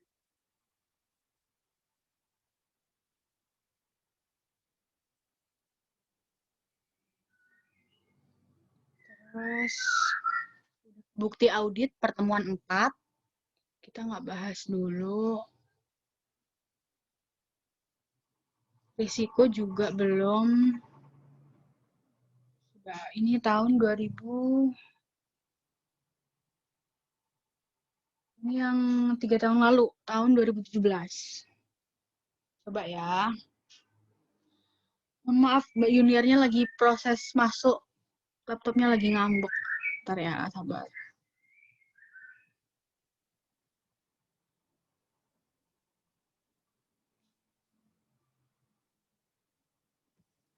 Nomor 1. Berikut ini yang bukan merupakan karakteristik dari auditing. Yang bukan ya. Kriteria yang harus digunakan. Berarti kan ada ya, kata kuncinya tadi ada kriteria, ada standar, tadi ada bahan bukti, ada evidence. Jawabannya, ini aku bingung sama Mbak Junior antara B sama D. Soalnya yang B itu yang bikin aku ragu ada kode etik yang dipakai. Itu setauku di pengertian auditing itu nggak ada kode etik. Tapi yang D itu adanya hasil yang harus dikomunikasikan. Ini juga kurang lengkap. Harusnya hasil audit yang dikomunikasikan. Jadi antara B sama D. Yang bingung. Menurut kalian apa?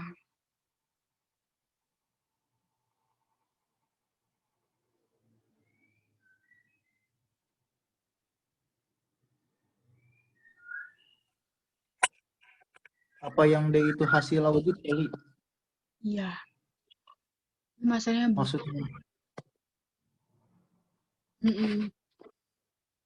Harusnya kan hasil Kenapa? audit kan yang dikomunikasikan. Nggak ada kode etik nggak sih? Ya, yang bingung yang kode etik itu dulu. Kode etik perasaan nggak masuk. Tapi kalian yang penting udah paham ya. Pokoknya harus ada standar, harus ada kata kuncinya standar, kriteria, bahan bukti, dan hasil audit. Itu kata kuncinya. Kalau misalnya besok keluar pengertian, yang penting kalian paham. Terus nomor 2, suatu laporan keuangan perlu diaudit karena adanya beberapa alasan sebagai berikut kecuali. Kita jawab B, soalnya kata yang bikin kita ragu itu ada tingkat kebenaran. Kalau tingkat kebenaran laporan keuangan itu pengertian dari akuntansi. Jadi akuntansi itu harus benar laporan keuangannya. Tapi kalau audit itu tingkat kewajaran laporan keuangan. Ingat-ingat kalau audit itu kata kuncinya wajar, dia tingkat kewajarannya. Terus yang nomor 3, KAP bertujuan kesesuaian aktivitas. Kata kuncinya di sini regulasi ya. Kalau regulasi berarti masuk ke audit ketaatan atau compliance. Kalau audit operasional tadi kata kuncinya harus sifat efektif efisien. Kalau audit laporan keuangan hubungannya sama laporan keuangan. Kalau regulasi ini hubungannya sama ketaatan atau nama lainnya compliance.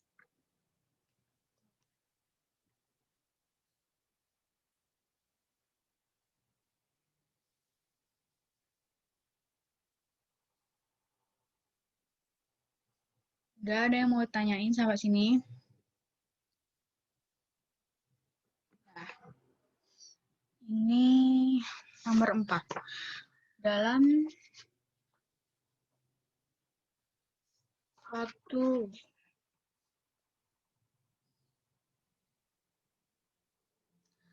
suatu audit laporan keuangan, SAK itu masuk kriteria audit. Ingat kalau standar audit itu PSAP. PSAP itu standar audit. Kriteria audit itu SAK. Jadi jangan sampai kebalik-balik ya. PSAP itu standar, kalau SAK itu kriteria audit. Bukti audit kita belum masuk. Pertemuan 4 masihan, prosedur audit kita belum. Terus standar audit, nah keluar lagi kan standar audit merupakan,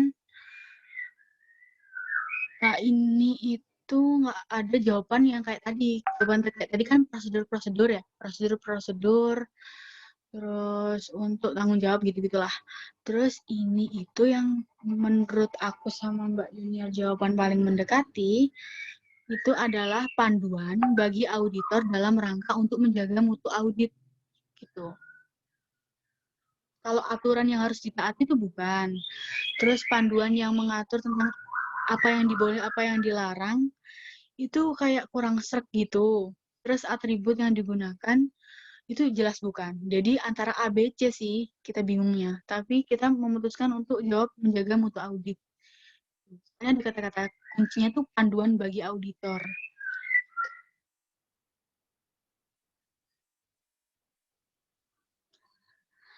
Terus nomor 6, independensi dalam audit mengandung maksud. Ingat tadi independensi kata kuncinya apa?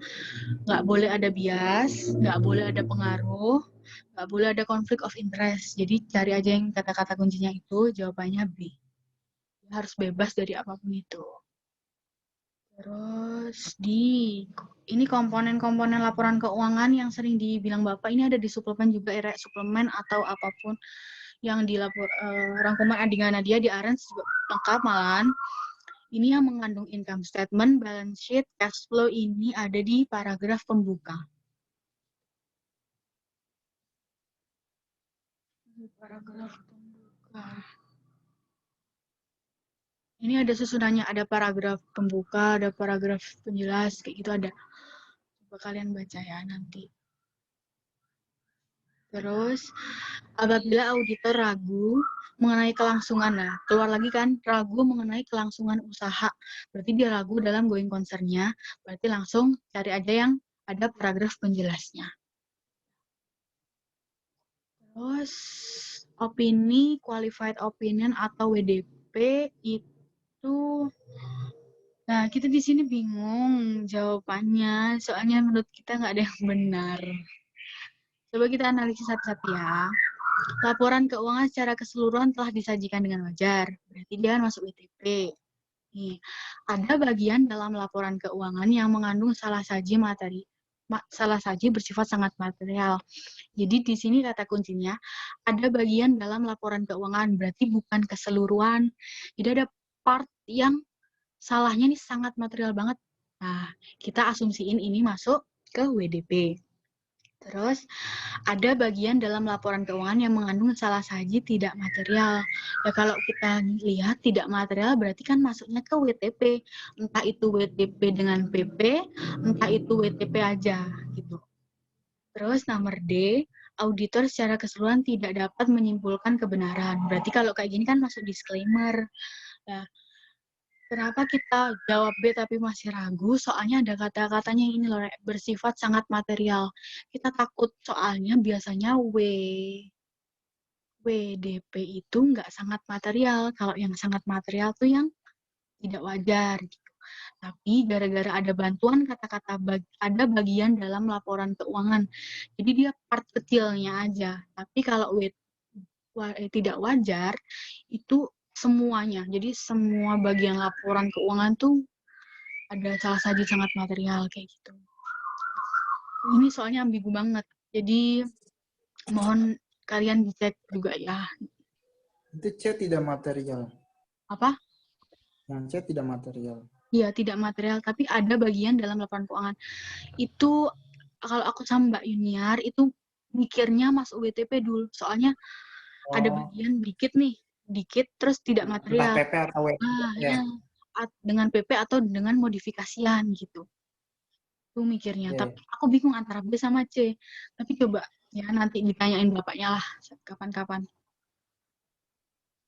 Nomor 10, hal-hal di bawah ini merupakan faktor pemicu diberikannya opini tidak wajar adverse kecuali ya. Jawabannya auditor sangat tidak independen dalam proses audit. Jadi kalau ini auditor tidak independen ini kalau nggak salah auto dia masuk ke disclaimer. Iya nggak sih, Mbak Yun? Jawab disclaimer kan auto. Iya. Nah, auto. Kalau nggak salah ya, pokoknya hubungan sama auditor nggak independen sama dibatasi. Dibatasi cari buktinya itu kalian auto masuk ke disclaimer, ke nggak memberikan pendapat. Tuh. Tunggu, Nah, gimana dia bikin disclaimer, kan dia yang audit. apa? Yang B itu masuk ke mana tuh?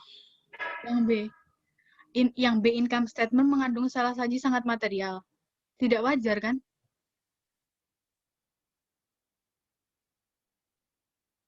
Ini yang dicari kecualinya, Sel. Yang tidak wajar kecuali. Oh, Ada kecuali. iya. Marcel ngantuk. Kagak lah. Ya. Nomor 11. Tanggung jawab auditor kecuali yang C, deteksi kelemahan internal kontrol organisasi klien. Atas laporan keuangan ini soalnya. Kalau yang lain kan yang A, menentukan ada tidaknya kekeliruan material dari laporan keuangan ya. Berarti ini masuk tanggung jawabnya. Terus deteksi adanya fraud. Terus menentukan ada tidaknya tindakan ilegal yang melawan hukum. Nomor 11, internal control. Soalnya dia pengendalian internal, bukan laporan keuangan. Gitu. Terus tanggung jawab auditor ini juga ada di suplemen dan arens. Ini sering banget keluar juga. Berikut ini yang merupakan tujuan umum atas audit laporan keuangan. Tujuan umumnya, ingat, audit itu kata kuncinya kewajaran.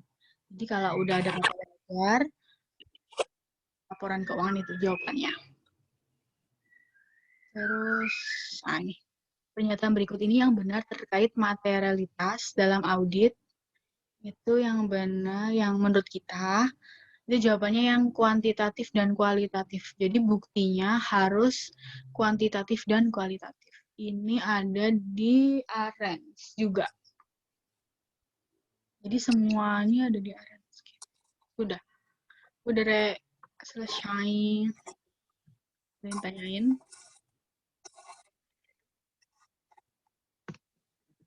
Udah di-share ya soalnya. Nanti PPT-nya kita share juga. Oke. Ada pertanyaan? Maaf, mau OTT dulu. OOT. Yang Mau operasi tanda tangan, Cel. Hah? OTT mau operasi tanda tangan. Apa sih OOT ya? Out of OOT. the topic ya. Operasi tangkap tangan. YouTube kelas sudah ada belum? Biar diupload ke YouTube kelas aja. Soalnya kalau G Drive kata mereka susah diakses. Oh, ini susah ya? Kata Yang mereka harus download. downloadnya sih. Oh, harus download ya? Sama record AKM kemarin siapa ya? Oh, pas tentir. Dulu nggak sih? Dulu. Oh iya, belum gue masukin. Ntar besok deh. Ntar siang deh. YouTube aja ya? Ya, YouTube aja lah ya. Oke. Iya. Sama video kelas juga ke YouTube berarti ya? Iya, semuanya berarti ntar uploadin ke YouTube deh. Oke. Ini yang bikin YouTube siapa ya? Bebas. Marcel lah. Gua nggak tahu email kelas, cuy. Ada di Ya, itu di ada, Drive. gampang dikirim. Gampang. Oke deh, oke. Jadi Ada YouTuber di ya kelas itu. kita. Di tempat-tempat link. Oke. Ntar AdSense-nya masuk ke rekening gua dong.